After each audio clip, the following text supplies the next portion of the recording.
Europe Soir, Nicolas Poincaré. Édition spéciale jusqu'à 20h sur les suites et sur l'enquête après cette catastrophe aérienne hier dans les Alpes. On va essayer de comprendre où on en est. On a appris ce soir que la boîte noire devrait parler, qu'il y a dedans un fichier audio qui est exploitable. On va essayer de comprendre ce que ça veut dire. Nous sommes avec Bernard Chabert, qui est le consultant aéronautique d'Europe 1. Bonsoir Bernard. Bonsoir. Avec Nicolas Coccolo, qui est pilote et formateur sur Boeing notamment. Bonsoir. Bonsoir. Avec Christian Watremez, qui est instructeur et pilote allemand sur A320. Vous avez notamment piloté et beaucoup travaillé pour la Lufthansa. Bonsoir. Bonsoir.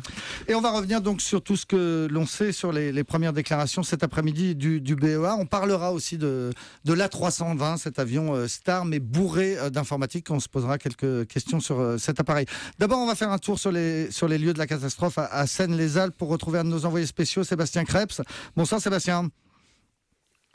Bonsoir. Toute la journée, la zone a été survolée par de nombreux hélicoptères. Les enquêteurs sont sur place, ils travaillent à répertorier les corps et les débris. Vous avez pu constater que pour sécuriser cette enquête qui est très très importante, eh bien la zone est extrêmement protégée. Oui, ce matin, lorsque j'ai tenté au lever du jour de monter à pied, non pas du tout pour accéder au site, simplement pour trouver un point d'où on aurait une vue un peu dégagée sur les opérations. Alors j'ai sillonné la vallée avec un bon connaisseur local des chemins de randonnée qui partent des petits hameaux. Certains sont très proches à vol d'oiseau du lieu du crash. La route devient étroite, un peu plus loin c'est une piste, ensuite c'est un chemin, mais déjà les gendarmes positionnés très très en amont, fermer le passage. Le dispositif a été mis en place sur tous les accès possibles aux alentours du site avec un périmètre très large qui est maintenu jour et nuit. D'ailleurs, la nuit dernière, visiblement, 2 journalistes chinois un peu aventureux ont été arrêtés. L'objectif premier, c'est bien sûr de sécuriser, de protéger le site, les débris, ne pas laisser les curieux d'abord prendre des risques, voire dégrader la scène de l'accident s'ils s'en approchent un peu trop près. Quant à la voie d'accès, sans doute la plus facile, la plus courte, elle traverse un col juste au-dessus d'un village très proche d'ici. Cette voie est totalement occupée par les gendarmes dès le départ de la piste. L'idée, c'est de pouvoir au plus vite ouvrir une voie terrestre pour acheminer les enquêteurs jusqu'à la zone, ne plus avoir besoin, comme jusqu'à présent, de ces rotations permanentes pour élitreiller toutes les équipes d'enquête et pouvoir aussi, le cas échéant, redescendre plus facilement des prélèvements, des débris ou encore les restes des victimes. Merci beaucoup Sébastien Krebs en direct de Seynes-les-Alpes. Et on comprend bien donc effectivement qu'il faut sécuriser cette zone pour l'enquête parce que c'est aussi sur place que l'on aura sans doute des éléments. Mais l'élément d'information le plus important qu'on a eu aujourd'hui, c'est cette conférence de presse du patron du BEA. Vous l'avez suivi les uns et les autres, Bernard Chabert, Nicolas Coccolo et Christian Watremez. Qu'est-ce que l'on a appris principalement, Nicolas Coccolo ? Malheureusement, pas grand-chose. C'est plutôt la langue de bois. Il nous a dit que rien. Qu'ils avaient effectivement récupéré cette boîte noire, qu'ils avaient entendu des voix, mais pas de conclusion. Qu'un fichier audio était exploitable. Audio était exploitable. Alors ça, c'est quand même une très bonne nouvelle, non ? C'est une très bonne nouvelle, mais il ne nous dit pas ce qui s'est dit dans le cockpit. Et ça, c'est intriguant. Alors eux, ils nous disent, on vient de l'écouter, on vient de le découvrir, et il nous faudra des jours ou des semaines pour pouvoir l'exploiter. J'y crois pas. Je pense qu'ils ont bien entendu déjà écouté la bande. Je pense surtout qu'ils attendent surtout la deuxième boîte noire. Les paramètres de vol qui n'a pas été encore retrouvé, me semble-t-il, pour mettre les paroles sur les paramètres de vol. Christian Watremez, vous nous dites que la presse allemande ce soir va un petit peu plus loin que ce qui a été dit cet après-midi au Bourget. Voilà, la presse allemande dit en ce moment que effectivement le fichier audio est juste à la fin de Impact, au moment d'impact. Donc ils ont vraiment le fichier audio complet de vol, de décollage juste à impact. Et comme je vous disais, le BA au début, il disait on a les fichiers exploitables. Il voulait pas dire s'il y a des voix. À un moment, effectivement, lui-même, il a dit oui, on entendait des voix. On entend des dialogues, je crois. Des dialogues, voilà. Donc, bien sûr, on entend des dialogues parce que si on a le fichier en intégralité pendant le décollage, ils ont bien parlé au contrôleur. Donc voilà, c'est bien sûr, ça nous dit pas rien sur les dernières 8 minutes de vol.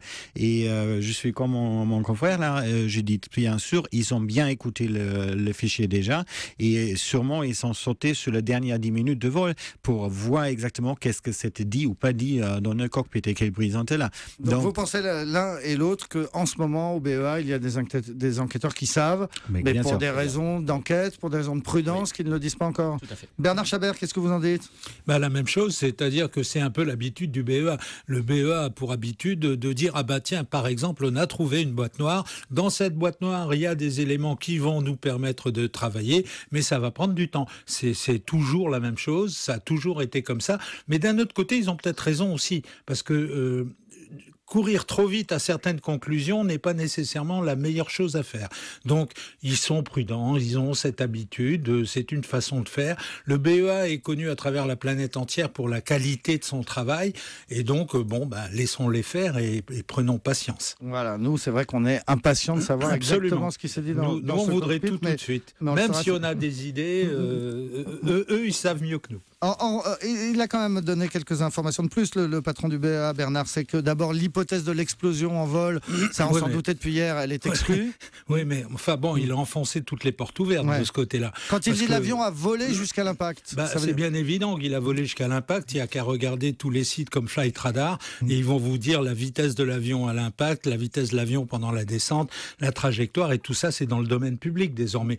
Donc, à la limite, aujourd'hui, c'est vrai que nous, pauvres publics ignorants, on arrive à savoir quand même pas mal de choses, et parfois ça fait un petit peu sourire les conclusions de conférences comme celle de cet après-midi. Mais d'un autre côté, encore une fois, c'est un style, et finalement ce style leur a plutôt bien réussi dans un certain nombre d'enquêtes précédentes. Alors, une information tout de même qui a été donnée tout à l'heure, c'est que l'hypothèse d'une dépressurisation de la cabine dont on parlait hier est presque écartée. Mais on s'en doutait. Disons qu'on n'a rien appris. À la limite, en corrélant tout ce que les uns et les autres, avec notre petite expérience, on a pu avancer depuis hier. C'est pas la peine d'être grand savant pour savoir qu'il n'y a probablement pas eu de dépressurisation. Le fond du problème, on en revient toujours à ça. Quelque chose s'est passé dans ce cockpit qui, en l'espace d'1 minute et demie ou 2 minutes peut-être, a rendu un équipage qui fonctionnait normalement, qui a répondu à la radio, qui a parlé à la radio avec le centre de contrôle d'Aix. D'un seul coup, en 2 minutes, ils n'étaient plus là. Pourquoi ? C'est un mystère, et donc c'est ça qui est contenu dans la boîte noire. Ouais, alors on est rejoint à l'instant par François Nénin, qui est journaliste, qui a écrit Ces avions qui nous font peur chez Flammarion. J'imagine que vous avez suivi, bonsoir François Nénin, vous avez suivi vous aussi cette conférence de presse du BEA. On soulignait à l'instant, pendant que vous arriviez, la contradiction de dire, ils nous ont dit on a des bandes, on a pu entendre des dialogues, et en même temps on ne saura pas avant un temps fou ce qu'il y a dedans. C'est le BEA, c'est toujours la voie de la prudence et de la lenteur. Malheureusement, ils sont faits comme ça depuis des années, parce qu'ils savent effectivement si on entend les pilotes parler en allemand jusqu'au bout. Ça, c'est une sacrée indication. Voilà. Est-ce qu'ils sont tombés en hypoxie, est-ce qu'ils étaient inconscients, ou est-ce qu'ils parlent jusqu'au bout ? Parce que moi, sur les boîtes noires que j'ai entendues sur d'autres crashs, comme celui de la Japan Airlines, on entend les pilotes se battre en hurlant jusqu'au bout, ou en parlant.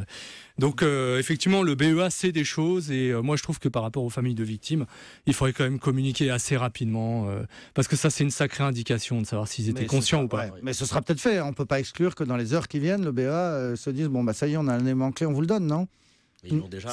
Ils l'ont déjà, oui. Ils ne veulent pas communiquer dessus. Alors il y a une communication politique, il y a effectivement, et puis il y a des intérêts économiques, d'Airbus, etc. Il y a des intérêts politiques. Donc effectivement, cette communication, elle est maîtrisée. Ouais. Alors si vous aviez les bandes, j'imagine vous iriez tout de suite à 10h30. 10h30, c'est dernier contact, Nicolas Coccolo, dernier contact avec Marseille. Avec Marseille pour dire tout va bien. Oui. En gros, on est à notre altitude de croisière, tout va bien. Apparemment. Et 1 minute après, on amorce la descente. C'est ça le mystère, c'est ça qu'on n'arrive pas à comprendre. Qu'est-ce qui s'est passé dans cette minute-là parce que c'est les boîtes noires qui vont répondre, mais effectivement, on ne sait pas ce qui s'est passé.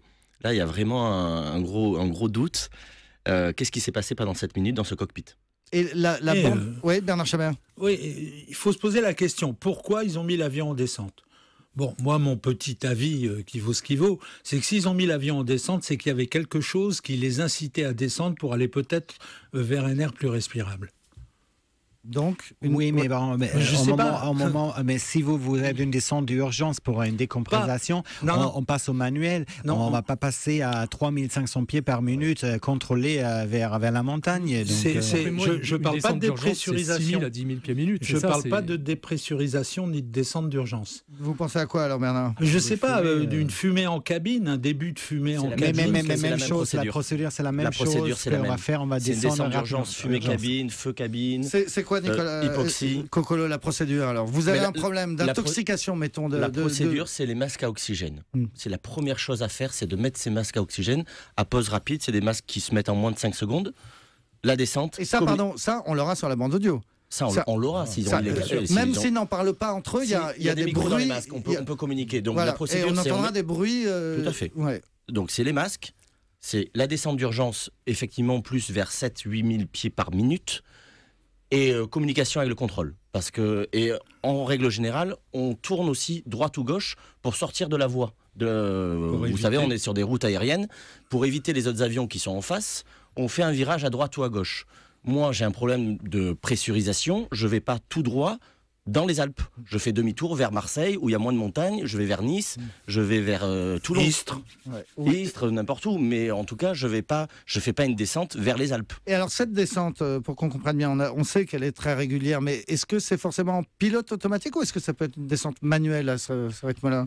Quand on voit même ce moment de trajectoire, il est très stable pendant toutes ces 8 minutes à 3500, 3600 pieds. J'ai en doute que c'est en manuel. Je vous dis, en plus, les trajectoires de l'avion, donc le cap de l'avion, il n'a pas changé. Si je sers en manuel, je sortirai peut-être les caps, mais je ne suis pas sorti. Ils sont tout droite vers les Alpes. Donc ça ressemble, expliquez-moi, on appuie sur un bouton pour dire maintenant descente, comme quand on arrive vers un aéroport. On sélectionne la nouvelle altitude qu'on veut aller, on presse le bouton et en ce moment, chez l'Airbus 320, il se déclenche le mode descente. Donc ils descendent vers cette altitude. Est-ce que c'est compliqué à réaliser? Imaginons que ce soit quelqu'un d'autre que les pilotes qui soient dans l'avion et qui veuillent faire cette descente. Non, tout le monde peut le faire. Moi non. Moi je rentre dans un cockpit, je ne sais pas mettre en descente. Vous pouvez le faire aussi parce que vous mettez l'altitude, vous tournez le bouton et vous mettez la nouvelle altitude qui s'affiche dans votre autopilote et vous pressez le bouton, il va le faire. Mais après aussi, dans le plan de vol, il y a des constants aussi. Donc, il y a un deuxième ordinateur qui a des constants dedans. Donc, à une certaine altitude, je suis dans une constante, il va s'arrêter parce qu'il sait que là, il y a des Alpes. Sur le plan de vol, il sait qu'il y a des Alpes et il ne va pas dépasser cette constante. Donc, c'est vraiment forcé après un moment. Donc, c'est un petit peu impensable. Alors, j'avais un commandant de bord qui me disait quand même qu'entre l'entraînement d'une descente d'urgence en simulateur et celle en conditions réelles où tout d'un coup on se retrouve face à une décompression explosive, là c'est la cabine qui s'emplit de givre, moins 56 degrés, pas d'oxygène, les tympans qui reçoivent... donc c'est pas tout à fait la même chose que lors d'un entraînement en simulateur. Et ça peut induire quand même des variables par rapport aux réactions des pilotes. Donc en gros, vous nous dites que malgré tout, une dépressurisation de la cabine soudaine pourrait permettre d'expliquer ce qui s'est passé. Contrairement aux pilotes ici qui nous disent non, c'est pas ce qu'on fait. Dépressurisation lente, c'est vrai que ça ressemble un petit peu au crash de Helios en 2005. Rappelez-nous. Alors, l'avion décolle de Chypre, Helios Airways, une compagnie charter, et il y a eu une maintenance qui a été faite. Voilà. Il y a une maintenance qui a été effectuée sur la pressurisation, elle est restée en mode manuel, il monte, il n'y a pas de pressurisation qui est faite, je résume, les pilotes tombent dans les pommes, ils deviennent inconscients, mais l'avion va poursuivre son plan de vol en pilote automatique jusqu'à Athènes. Et là, avec des morts, tout le monde est mort à bord. C'est un avion fantôme pendant 1 heure, 1 heure et demie qui vole. Et il y a juste un steward qui a une bouteille d'oxygène autonome qui est aperçu par les avions de chasse qui rejoignent l'avion et qui n'arrivera jamais ni à reprendre le contrôle de l'avion, ni à communiquer par la radio. Et puis l'avion se crache en panne sèche. Au large d'Athènes. Et alors, on a su exactement d'où venait la dépressurisation, hein. On parlait tout à l'heure d'un pare-brise qui peut se fissurer. Là, c'était une maintenance qui avait été mal effectuée sur le Helios Airways. Et c'est pour ça que j'ai eu l'information qu'il y a des équipages de Germanwings qui refusent là, de reprendre les vols. Alors, la peur dans les compagnies aériennes, souvent, c'est plutôt les hôtesses et les stewards parce qu'ils ne maîtrisent pas la variable technique. Là, ce sont des pilotes qui demandent des comptes sur les opérations techniques effectuées dans les jours précédents peut-être à Barcelone, ou voilà. Donc il y a des doutes et il y a des questions qui se posent au sein de la compagnie, qui sont légitimes. Hein. D'ailleurs, les pilotes ont raison de poser ces questions. On est avec 4 excellents spécialistes de l'aéronautique. J'espérais qu'on comprendrait mieux. En fait, plus je vous parle, moins je comprends. Plus c'est mystérieux. On marque une pause et on revient tout de suite.